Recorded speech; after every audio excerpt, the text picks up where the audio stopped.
Oh man, just first of all, I'd say congratulations to Alabama. What an unbelievable, unprecedented run they've been on. Never seen anything like it. Incredibly, just a great champion. But they lost the wrong game, just like we lost the wrong one last year. You know, we both 14-1 last year, but we lost the wrong one, and we're both 14-1 this year. But just hats off to those guys. I mean, what an unbelievable champion they are.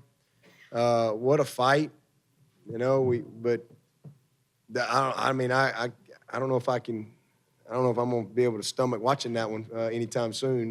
That has to be one of the greatest games of all time. Just absolutely incredible to have to take the field and go down the field to win the game. That's what it's made of. That's what I told them when it was over. I said, this is what it's all about right here, boys. And just they fought. They fought for every play. And I said it out on the field, and I'll say it again. You know, for me personally, only God can do this. I mean, there's just no other explanation for me. It's not anything to do with me. It's God working through me and the staff and these players. And 8 years ago, our goal was to work our tails off and eventually get Clemson back on top. And tonight, that's a reality. It truly is. The flag, the pall is flying on top of that mountain tonight. We saw the top of it last year, didn't quite get there. Tonight, we took that next step. It was really the only thing we hadn't done in the last 8 years, and we got it done. As I said earlier, it's not just for this team. It's a credit to all my teams, all my players. They all share in this moment. They truly do. They truly do, because what they did was meant for them at that time. But this was meant for this team. This was this team's responsibility. This was this team's mission. And there was really only one lid left on the program, and that was to win the whole dadgum thing. And now that one's been knocked off. And I just am so proud of these players.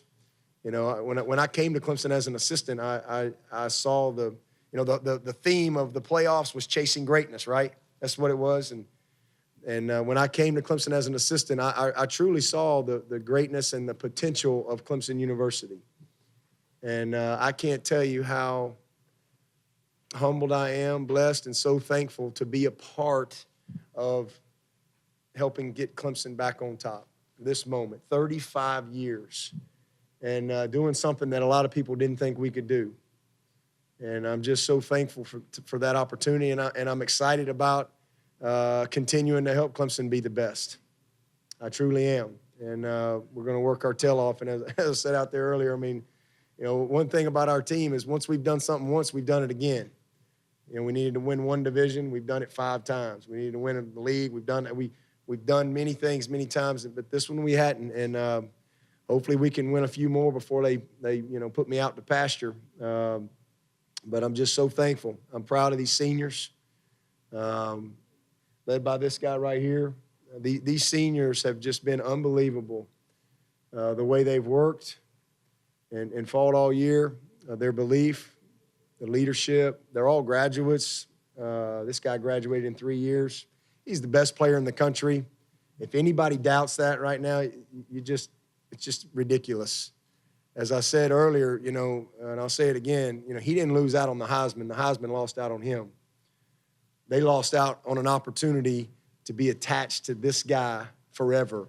But this guy in his class, his humility, this was his Heisman tonight. And this is really what he wanted. It's what he came to Clemson to do. And he's just been an unbelievable player, preparer, leader, and ambassador for this university. He set the standard. He set the bar for everybody coming through. It's just unreal. Over a 3.0, and I'm so proud of it. I mean, this guy deserves it. I told him, I said, you deserve it. And I'm just happy that we have this moment to share in it. And the rest of these seniors, they'll take it with them forever. They'll take this with them forever. They'll take this into their marriages. They'll take this into their jobs. The moment will fade, but the work ethic, the will to win, the passion, the courage, the guts, the teamwork, the belief, how to think the right way. They'll take that with them forever. And I'm just so happy that I had these guys in my life, and blessed to be a part of it. But appreciate Hunter Renfrow. He's just incredible. Alabama, they're a challenge. They played a lot of two-man, and we just kind of hung in there. We made some mistakes. Really played great defense outside of about 4 plays, and great drive by them there at the end. Unbelievable play to get the first down there. But at the end of the day, we had 1 second. We got it done with 1 second left, and we're the national champs. And to God be the glory. Start with questions. Again, as a reminder, we're going to take them for Coach first. We'll start over here on our far left, over by the column. Andrea Adelson, ESPN.com. Dabo, I saw you take Deshaun and give him a hug and say something to him on the stage. What did you say to him, and how many more ways can you describe what he's meant to this program? I said, I love you. I said, man, this is what you came here to do, and so proud of you. We did it. It's what we set out to do, and it's been mission critical, man. If it ain't mission critical, we ain't interested. And we've kept it that way all the way. And this guy has just been so easy to coach. He's so easy to coach. Loves to be coached. Loves the grind of it. And at the end of the day, we left no doubt tonight. We wanted to play Alabama because now y'all got to change your stories. You got to change the narrative. Y'all got to mix it up. The guy that called us a fraud, ask Alabama if we're a fraud. Was his name Colin Coward? Ask him. I don't never met him, don't know him. Ask him if we're Alabama if we're a fraud. Ask Ohio State if we're a fraud. Ask Oklahoma if we're a fraud. The only fraud is that guy because he didn't do his homework. I hope y'all print that. Take our next question from here in the middle on the aisle. Coach, over here, Mark Tracer from the New York Times. Congratulations. You're talking just now, a little bit of the, people doubted us card. At the same time, I think there's a difference between that, and it sounds like you did expect to be here. Is that a fair sentiment that you kind of expected to be here? There was no upset tonight. It's the last thing I told him when we left the locker room. I said, when we win the game tonight, I don't want to hear one word about this being an upset. The only upset's going to be if we don't win the dadgum game. I don't want to hear one word about it. This is an expectation. The last thing I told him. We expected to win the game. We expected to win it last year. When we take the field, we expect to win because we work our tails off, and we got a committed group of people, staff, players, everybody. And, with this game right here, we beat the last 7 national champions, all of them this year. I don't know who tweeted that out, but I appreciate that little nugget. We beat the last 7 national champs, we beat this season. So, absolutely, we expected it. And one of the questions right before the game was, how are you going to block these guys? Like we're chopped liver. I get so tired of that stuff. I really do. So, yes, we absolutely expected to win the game with full respect to the University of Alabama because they are incredible. I mean, just incredible what they've done. And they'll be back. Heck, they'll probably be right back next year. Nick's going to buy my dinner this year, though. But I guarantee you they'll be right back next year. And hopefully we'll have a chance to have a rubber match. Love it, nothing more. Take our next question from the back left on the aisle. Mike Griffith from SECCountry.com. Coach Swinney, how does it feel to win a national title as a coach compared to as a player, very select club? And then also, Saban was out there searching for you. What did it mean that he stuck it out in the midst of that madness to find you? Well, I appreciate that. He's been incredibly gracious to me. He was that way last year, and I mean, it was crazy. I kept trying to find him, and we finally got each other, and he was great. I mean, and what are you going to say? I mean, just his team played their hearts out. I mean, it was an unbelievable game. Both teams, just two heavyweight champions. You know, I said the other day, I don't know who asked me. Somebody asked me the other day what my favorite sequel was, and I said Rocky. You know, the first one was kind of a draw. The draw goes to the champ. But the second one, you know, they were both kind of, and right at the last second, Rocky gets up, and that's kind of how it was tonight. I mean, it was, you're talking about 1 second? Just incredible, an incredible performance. So, you know, Coach Saban, obviously they're very disappointed, you know, that it didn't go their way. But I promise you, his team, they fought their tails off. But we were the better team. We were the better team. Disappointed in some of the mistakes that we made in the first half. But you know, we weren't leaving here without that trophy. And, you know, we got it done, but he was very gracious. Got our next question over here on the aisle. Nancy Armour with USA Today. Dabo, can you just take us through the last 5 minutes? I mean, as you're watching it on the sidelines, what's going through your mind, especially on the last drive, the last scoring drive? I'm just trying to help them have the right play call, manage the game, manage the clock, squeeze as much time as we could. And once we got in field goal range, you know, but we were playing to win.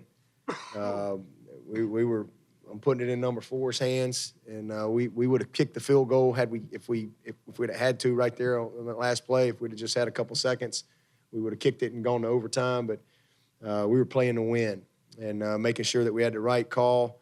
The staff did a great job. Tony Elliott and Jeff Scott, they just did a phenomenal job. And Tony, it's amazing how really we all work together. But those two guys did a great job. And the last call, you know, Jeff was adamant about it. He was adamant about the call. And we got man coverage like we needed to get right there. They did a great job setting the route up, and you know, Renfrow popped loose, and D-Dub delivered the ball, and it was an unbelievable moment. We thought I wasn't sure if it was over, and then I saw 1 second. And again, literally yesterday, we ended our walk-through practice yesterday. We practiced like right across the street. I mean, right next to the stadium at the Bucs facility. And as we finished practice yesterday, and I called them up, and the last thing, we always finish with our victory formation. And I said, tomorrow night in that stadium is how we're going to end the game. And I didn't think we were going to get a chance to do that when we surprised onside and got it. So then they tell us that we got to take a knee, but it was just meant to be. You know, it really was. And, you know, what a way to win a national championship, to be able to go out on the field with 1 second and take a knee. To see this guy get one more snap, just special. Last question for Coach over here on the aisle. Dabo, Mike Rada, WBMA Birmingham, had a chance to speak with your mother before the game, and she was very confident that her son could get it done. Saw her after the game, probably about 30 minutes after the game. She was still crying, tears of joy. Who's happier, your mom or you? Oh, man, everybody's happy. You know, everybody's happy. My mom is a special lady. You know, just she's 70-ish, and I'm just so happy and thankful that she got this moment. And even though my dad's not here with us right now, I know he's here, and I know he's he is going crazy up in heaven right now. I promise you. It's just incredible. You know, but I'm happy for our fans. They deserved it. I know that our fan base deserved it. I'm happy for our board, President Clements, Dan Radakovich. And two people I'm especially happy for is Terry Don Phillips, because 8.5 years ago, he gave me the opportunity to lead this program and let me do it my way. Let me do it the way I felt like we needed to do it, and trusted me with that, and then handed the baton to Dan Radakovich, and Dan has just been amazing to work with. He helped us kind of take it to the next level, and I'm so thankful for that. and then my wife, Kathleen. She's been with me forever. When I didn't have a car, she didn't care. And when I was living at a friend's house, she didn't care. And she was always there. And we've been married 23 years. She was a part of me and encouraged me to believe in myself, to walk on at Alabama. And she was there when I got the job. She was there when Coach Stallings hired me full time. She was there when we won the national championship. She's been there every step of the way, and I'm not here without her. She's just been a rock for me, and I'm so thankful for my wife, my 3 boys. For them to have this moment is surreal. My son, Will, my oldest son, is a senior, and he's been keeping the touch chart on me, on the sideline for me his whole life. And this was his last game as a Clemson Tiger, fan. He's actually going to come play for us next year. Going to be a slot. Going to come hopefully help out old Renfrow right here. And then for Drew, my middle son, he's a junior. He's kept the first, second, third down run pass chart for me. And then my man Clay, who was born in Clemson. For those 3 boys to have the opportunity to share a moment like this, I can't describe that. I really can't. I cannot describe it. And I wish Coach Stallings had been here. I know he's watching. I talked to him yesterday. Oh, man, I can't wait to talk to Coach Stallings. But his grandson's on the team. Kevin Turner's son's on the team. Lemansky Hall's here. So many Alabama, Clemson connections. Guys that I won the national championship with. And to do it again is something that I didn't know if it would ever happen. Been working since 1993 to get back. And we got it done tonight. So it's just special. But I wish I could hug Coach Stallings' neck, too, because I wouldn't be here without him. And can't wait to talk to him. Coach, thanks so much. We're going to let you head back to the locker room. Thank you. Let's open it. We're going to now take questions for the players. Again, if you could give us your name and affiliation and let us know who the questions are for. We're going to start in the very front row, down here on our left. Hi, Rick Bonnell, Charlotte Observer. Hunter, can you talk about where you were when you took the leap of faith? Right. Hunter, can you talk about the leap of faith that you took coming out of Myrtle Beach? Yes, sir. To go ahead and walk on, to bet on yourself. Could you picture what happened tonight ever happening when you were a senior at Set? Yeah, never in a million years. It's been such a journey for me. It's almost like I got knocked out in the 3rd quarter, and it's just all a dream. And just credit to, I think my faith in God really got me through. Just passing up the money to go to App State and coming and playing for a guy like Coach Swinney and a quarterback like Deshaun is pretty special. Take our next question right next to him. Chase Goodbread with NFL.com. Deshaun, a few weeks ago, Coach Swinney mentioned that you and a few other guys on the offensive side of the ball were not coming back, but you didn't want to talk about it until the season was through. Now that it's behind you, can you talk about the difficulty of the decision to leave and also the ideal way that your career finished? Yeah, it was a tough decision. Clemson is a special place. I've enjoyed every single moment since I walked on or came in January of 2014. And it just, 3 years kind of flew by, but I think it's my time to go.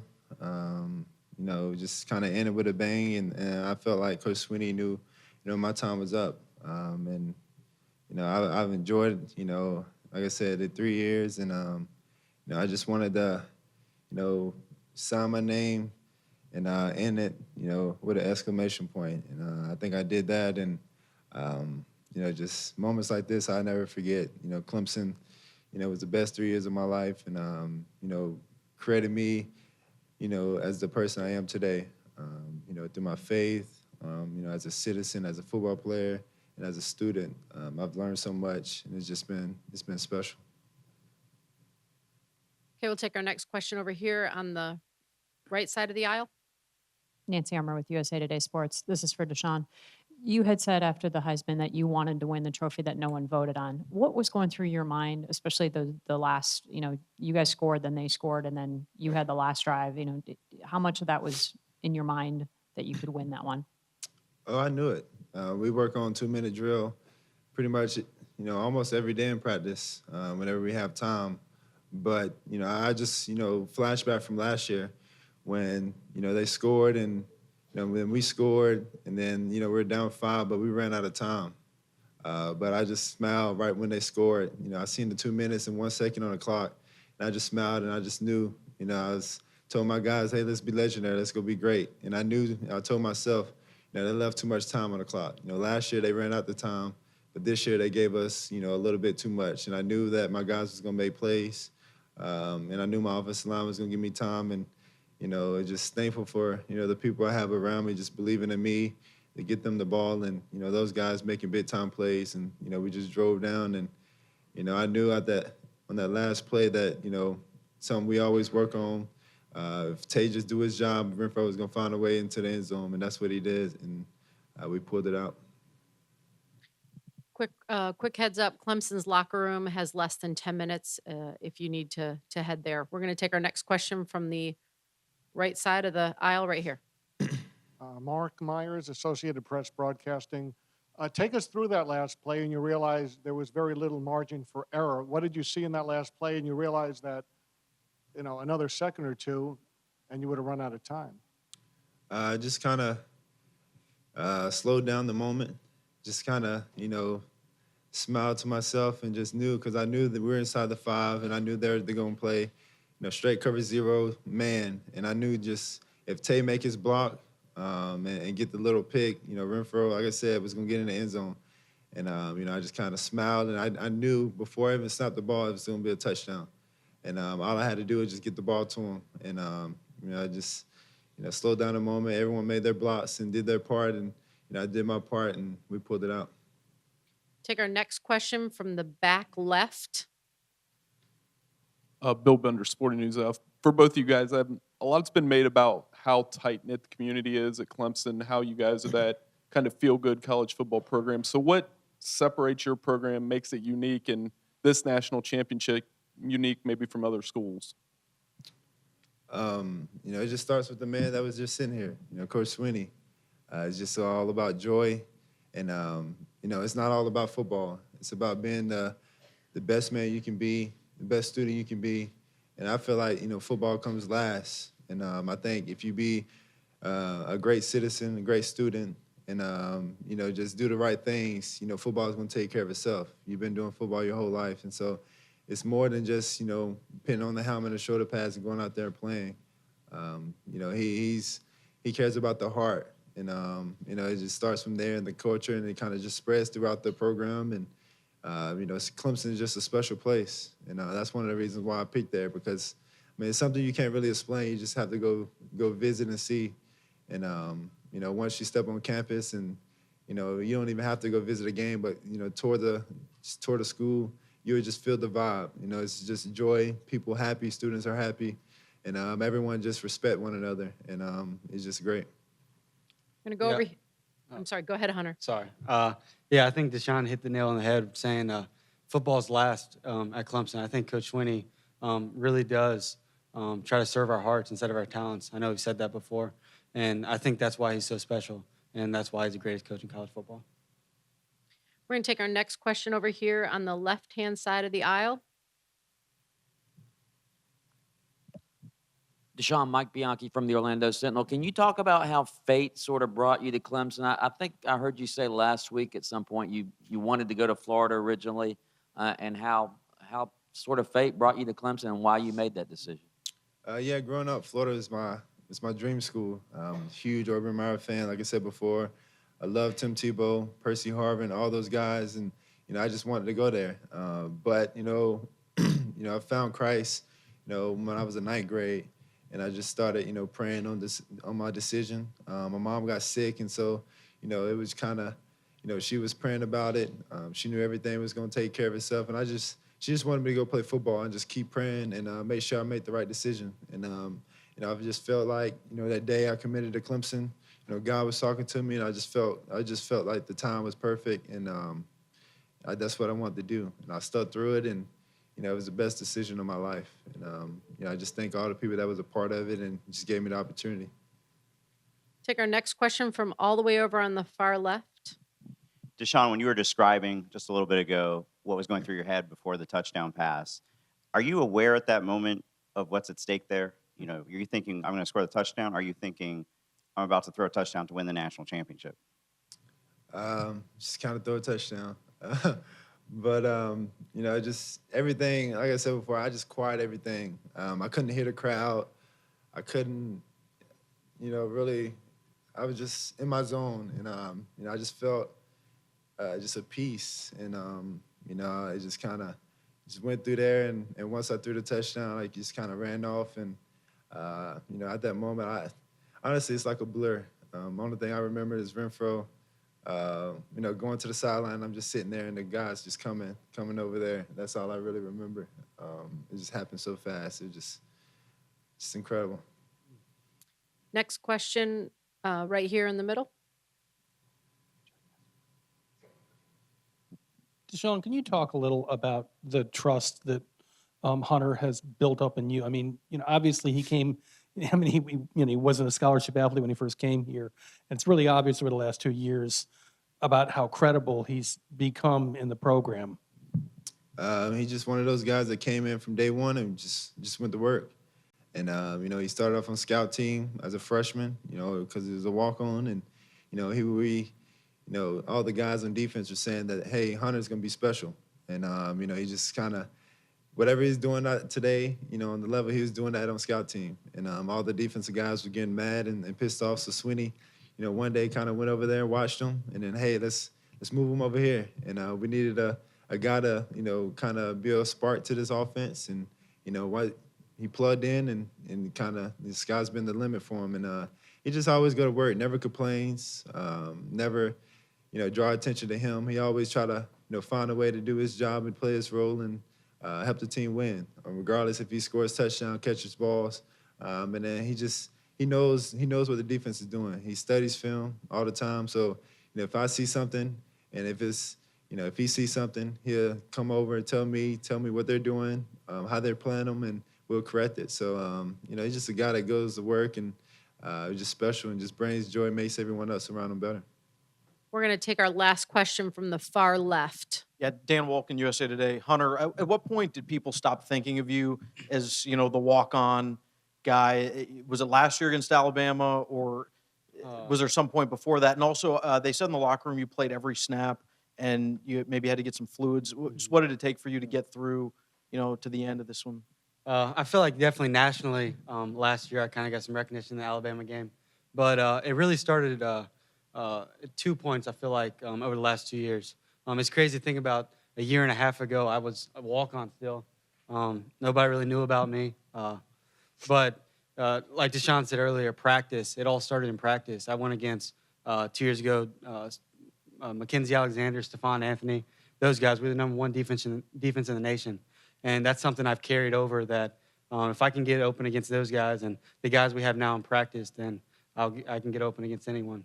And then last year, Notre Dame game, such a big game in the rain, in a hurricane. And I made a catch on the sideline. I felt like I kind of belonged. And as far as the whole game, I played every snap except one. When they punted it down at the 1 yard line, we had to go heavy formation. So I just knew I was going to have to give everything I had. I've dreamed about it since I was a kid, all of us, and I couldn't let these seniors go down like we did last year. So just love them and just appreciative for the opportunity.